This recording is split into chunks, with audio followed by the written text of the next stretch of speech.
topic: clinical application of transrectal ultrasound in diagnostics and treatment of rectal cancer. Welcome, Professor GuangJian Liu, please.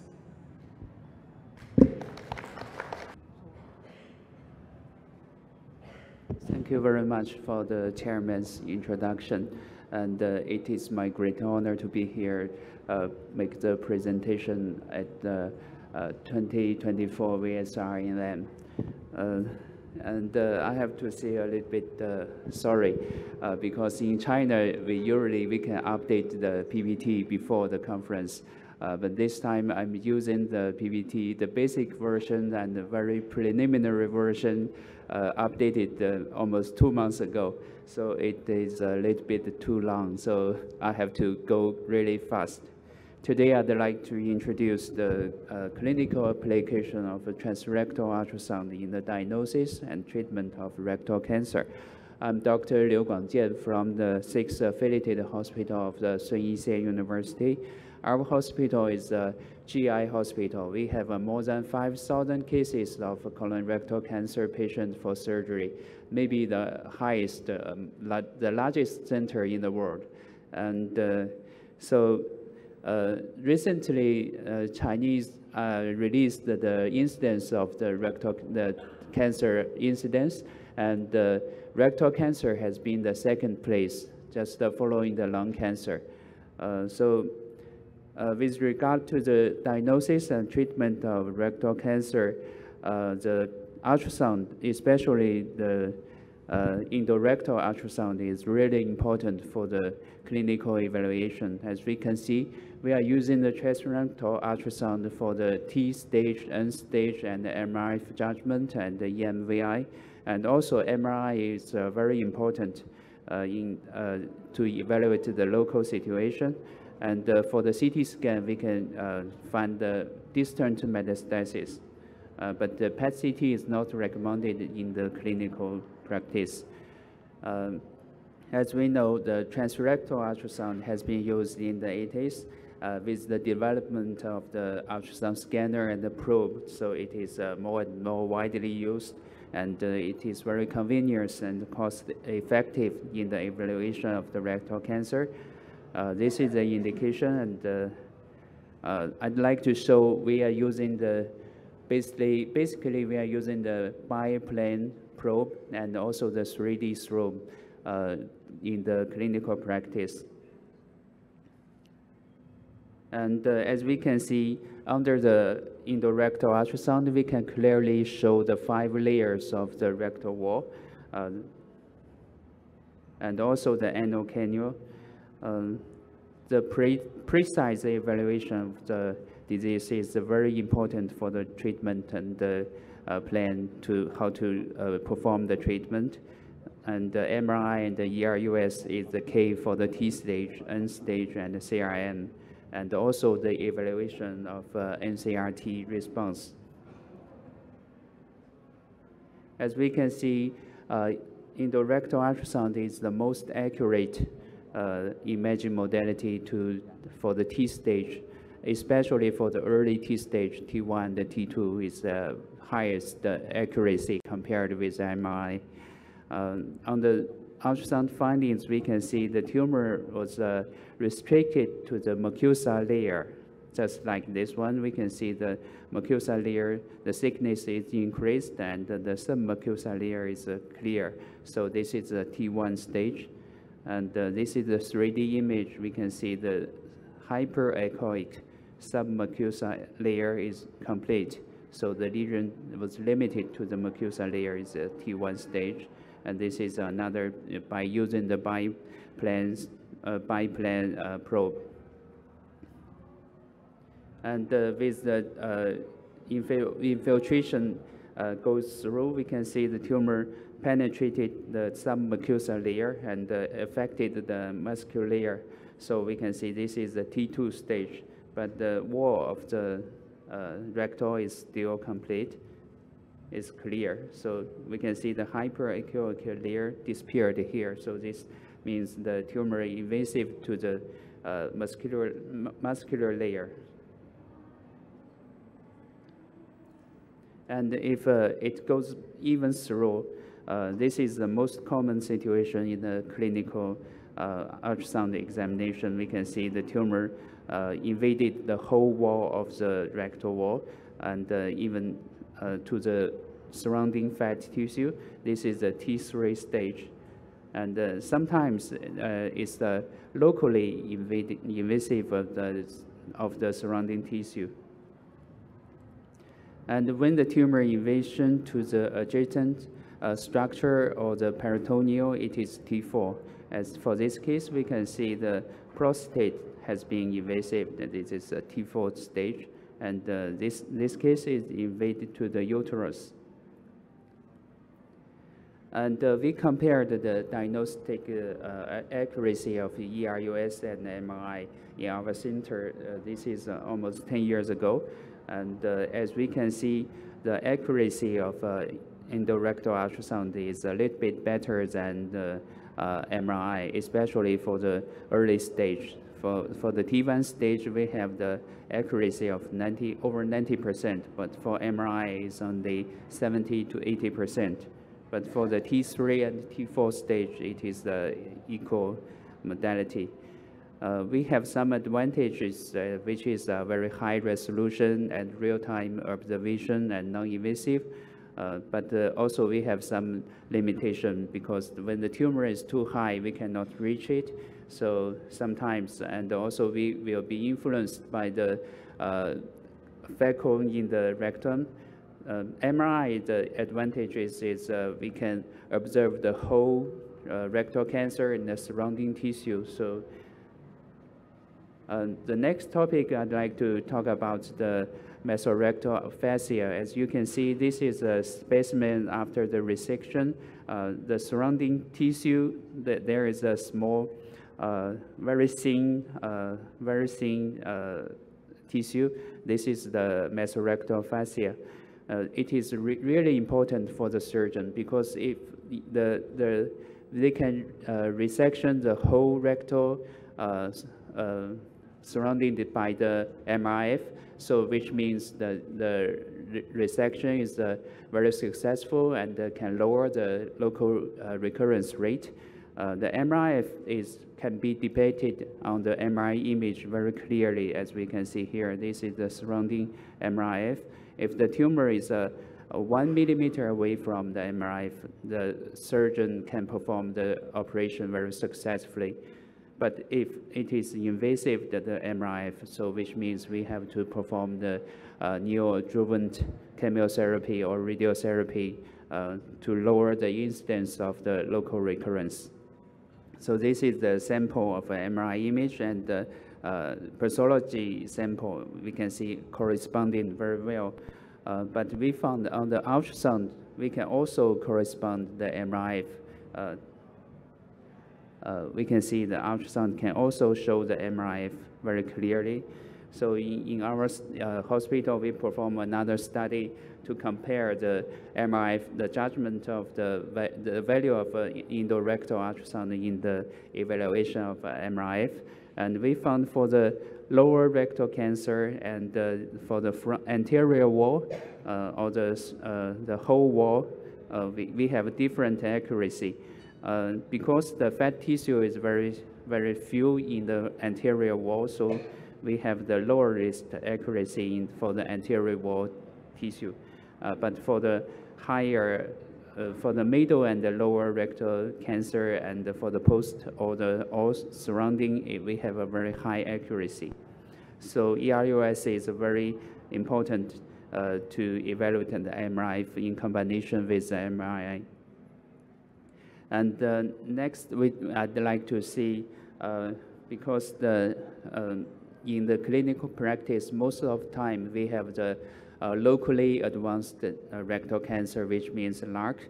This kind of cancer, we have to perform neoadjuvant chemotherapy and radiotherapy before surgery to improve the rate of resection and also to lower the rate of local recurrence. After the NCRT treatment, we have to re-evaluate the tumor before operation. Usually, we perform the colonoscope and the digital rectal examination. In this way, we can only see the surface, the mucosa of the tumor. And also, we need to use in the radiology image, including the MRI and the ERUS, to evaluate the whole layer of the tumor. But unfortunately, none of the methods can give us very high sensitivity to detect the complete response, which means that we can, as we can see here, no matter MRI or ERUS, we can only detect it 1/4 of the cases with the complete response. So in our hospital, we perform a study to retrospectively analyze 90 patients after NCRT treatment. And we can see after the treatment, all the tumor retracted very much, no matter the thickness or the length, and also the distance from the anal margin. And also in this case, we can see we got about 15%, 15 cases out of 90 patients with the CCR. So it's around 25% of the cases. And if we re-evaluate the T stage by using the endorectal ultrasound, we can see the accuracy decreased to about 82%. Compared with pre-treatment, the accuracy should be over 90%. That is because, like this one, this is a T3 tumor after the neoadjuvant chemotherapy. The thickness decreased, but the layer is still not so clear, so we cannot see whether there is still residual viable tumor here. So it's very difficult to judge the treatment response based on the morphologic changes. And also for this one, we can see it's a T3 tumor, and after treatment, the wall is still thickened and the layer is not clear, so it's very difficult to judge. But after resection, the tumor has been the pathologically complete response.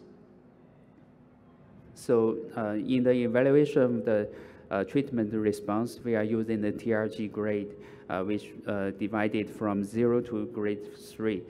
Grade 0 means the complete pathological response, and also good response correlated with higher 5-year survival rate.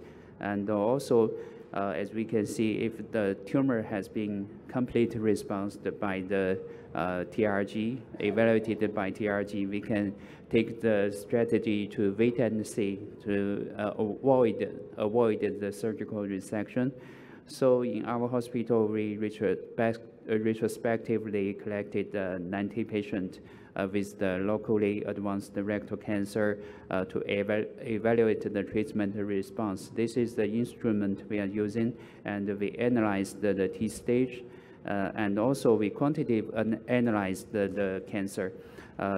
Pre-treatment, we measured the diameter, the longest diameter, and the thickness, and also by using the 3D ultrasound, we measured the volume. And also after the treatment, we measured it again and compared with the P stage. And in this group of patients, there are we divided into responsive, which means grade 0 and grade 1, and non-responsive means grade 2 and grade 3. And another group method is complete response means grade 0, and grade 1, 2, 3 means incomplete response remission. And we can see in this group of the patient, the total accuracy of TCH is around 78%. And for the ultrasound judgment of the complete remission, the sensitivity is around 30%. But we can see by the measurement after the NCRT, all of the tumor decreased in size, in length, in thickness, and in volume.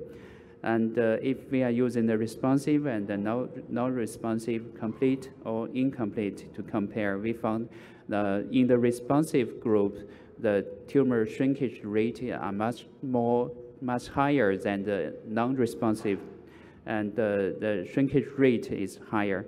And for the complete and the incomplete remission, it is the same. The complete remission group, the tumor shrinked even much more than the incomplete. So we are using, and we also found the lens shrinkage rate is correlated with the treatment response. And also by using the ROC, we can see the cutoff value to evaluate the responsive group is the lens shrinkage, more than 41%, and the thickness more than 64%, 46%, and the volume shrinkage is around 68%. By prediction of the complete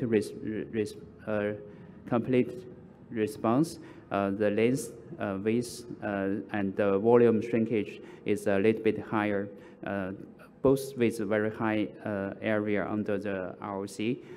As we can see, pre-treatment T stage by using the endorectal ultrasound is very high, over 90%. But after the treatment, the accuracy is decreasing.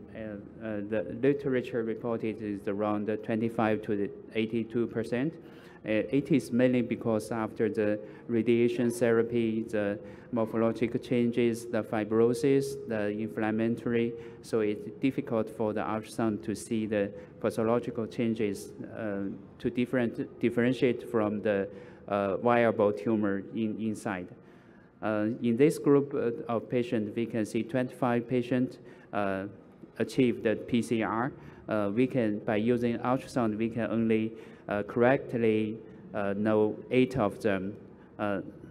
17 cases, around 70% of the patients were T-staged higher by using the ultrasound, which means these patients can avoid the surgery, but they have to take the radical surgery resection and suffer some kind of surgical complication.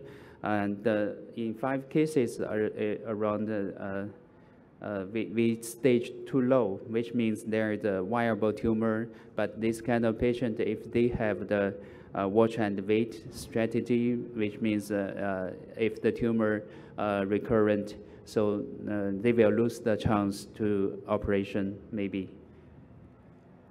So by using the length and thickness and the volume reduction rate to predict the completion remission is a better way than the morphologic change.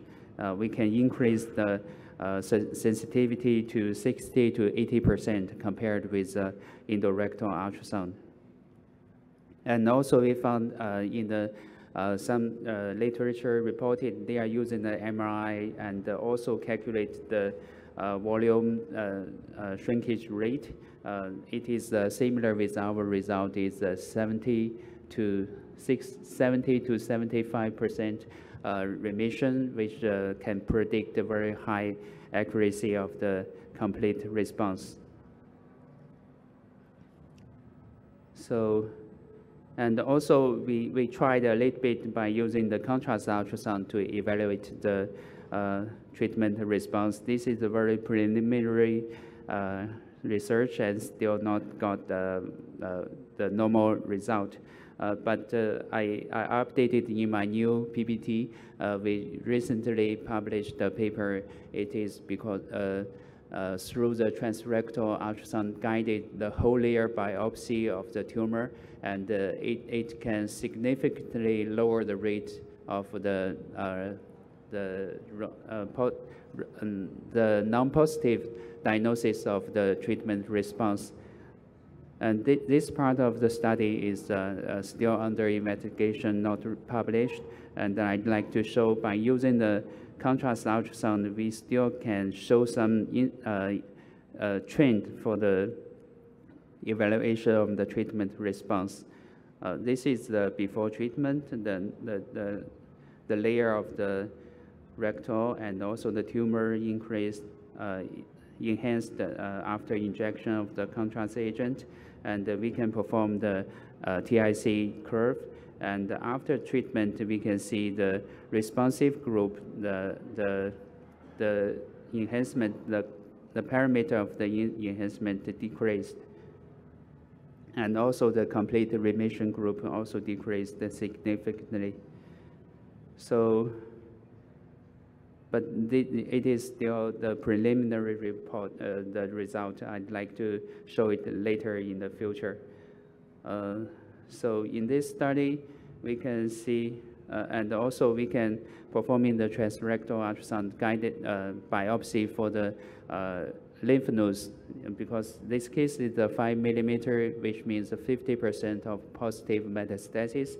But after we biopsy, it is negative. The patient can avoid the NCRT treatment.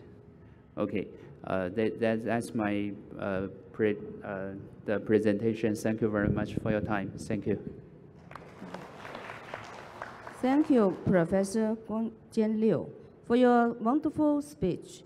There are 3 points in the concluding remarks. First, transrectal ultrasound should be used as a routine examination method for common anal diseases. Second, it is of great significance to judge T-stage, N-stage, CRM value, and evaluate the curative effect after adjuvant therapy. Third, in clinical practice, ERAS should be combined with MR to complement each other's advantage to achieve better results. Thank you, Professor GuangJian Liu. Thank you.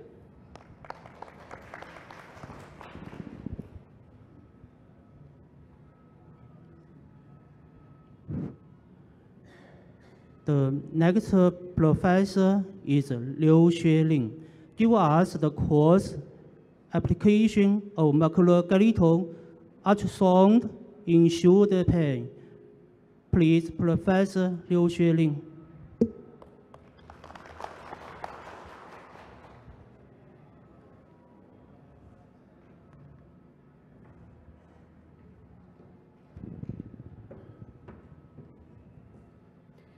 Thanks for introduction. My name is Xueling Liu. I come from the ultrasound department of First Affiliated Hospital of Guangxi University of Chinese Medicine. The title of my report is a complication of macular skeletal ultrasound in shoulder pain.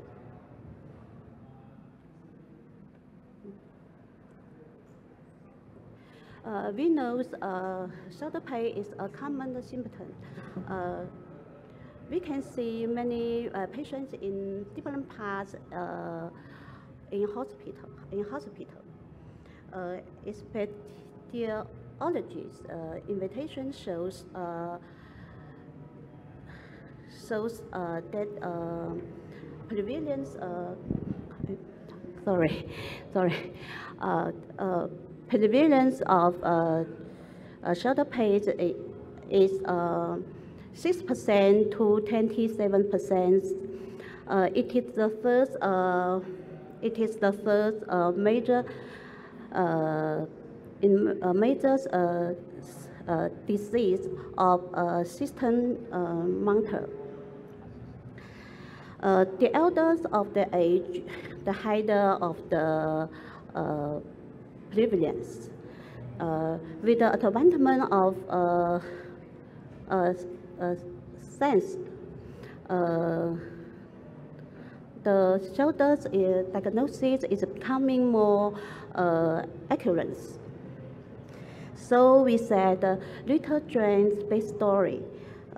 We can see some patients in departments of sports medicine and rheumatological and immunologic. department.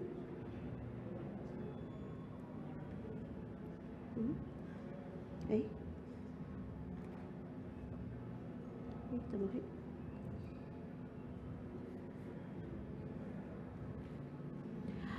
Shelter pace, we know different parts, pace in different parts may be different injuries.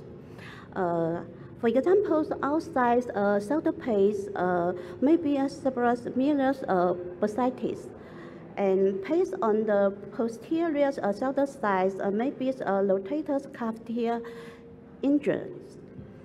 Anterior shelter pace may be rotator cuff injuries and or colonculitis.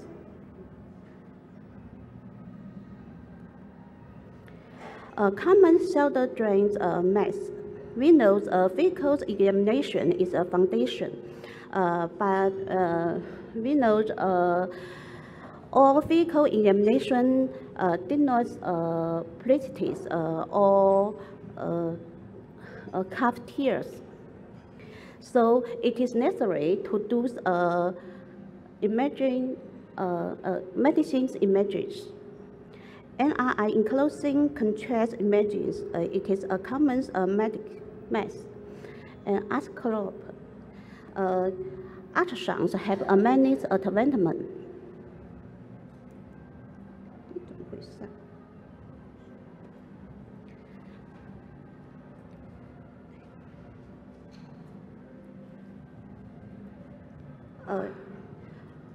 For example, face-to-face and short times examination. Purpose of the shoulder drains ultrasound examinations, lesions localization and coordination diagnosis of the shoulder drains. Ultrasound assessment of rotator cuff mobilities. Follow-up evaluation after surgeries and rehabilitation treatment. Indication for shoulder ultrasound examination. Once, shoulder drains pace. 2, shoulder drains mounted dysfunction. 3, shoulder drain tremors. 4, shoulder lesion due to immune or mobilities lesion. 5, other lesions in soft tissue around the shoulder, such as space occupied lesion. We do the shoulder examination. The bony markers that must be mastered, such as chromiums, color cones.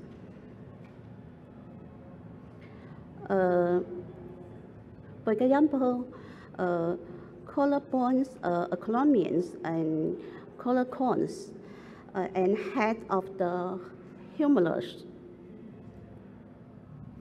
Most contents of shoulder drains examinations includes rotator cuff, not rotator cuff.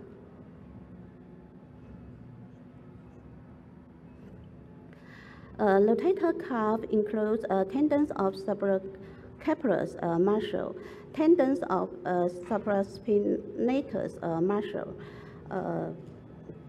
tendons of infraspinatus muscle, and tendons of small round tendon.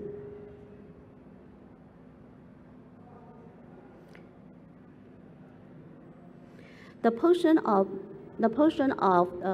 shoulder pace is recommended portion of is for the patient facing the examiner and sitting in rotating chair that can adjust the height. B, some patients, such as sacral inflammation or other reasons, cannot sit, can be supine examination. The problem is comfortable and short time to finish.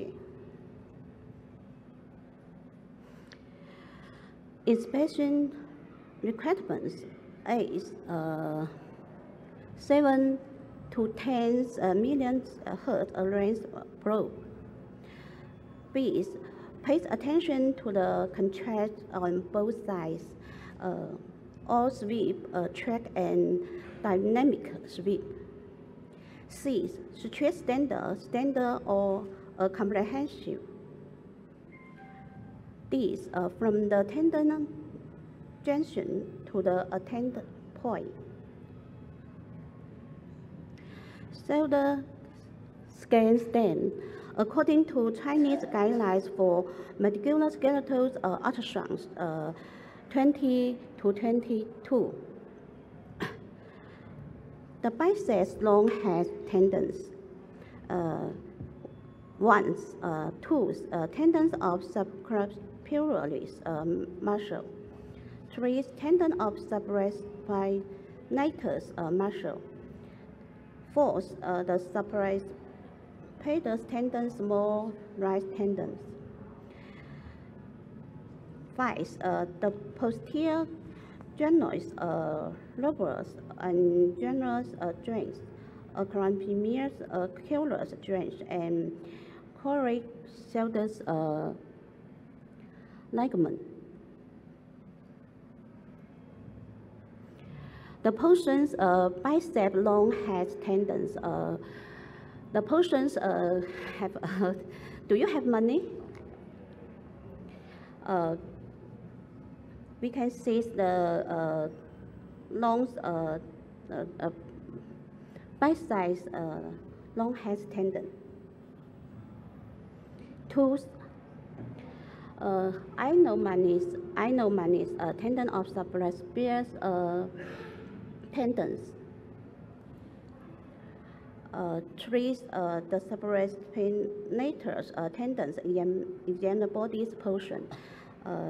8 modifies correct portion, modifies participation. 2, correct portion.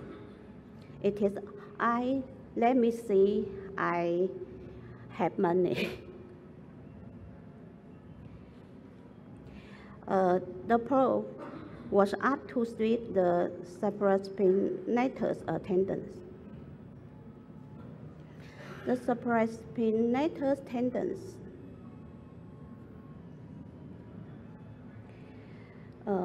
finally, the supraspinatus tendons and small eyes tendons.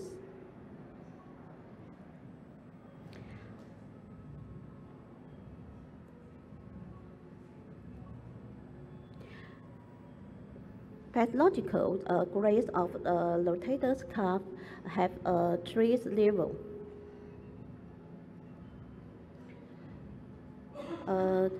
This picture is long has tendency notabilities of the biceps bracing.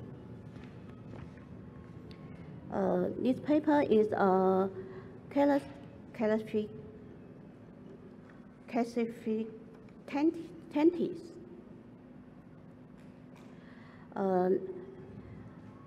This paper is supraclavius bursitis.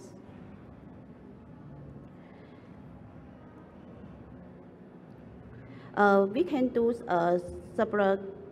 supraclavius impedance. Rotator cuff tear is a common disease of the shoulder surgeries. Common in the middle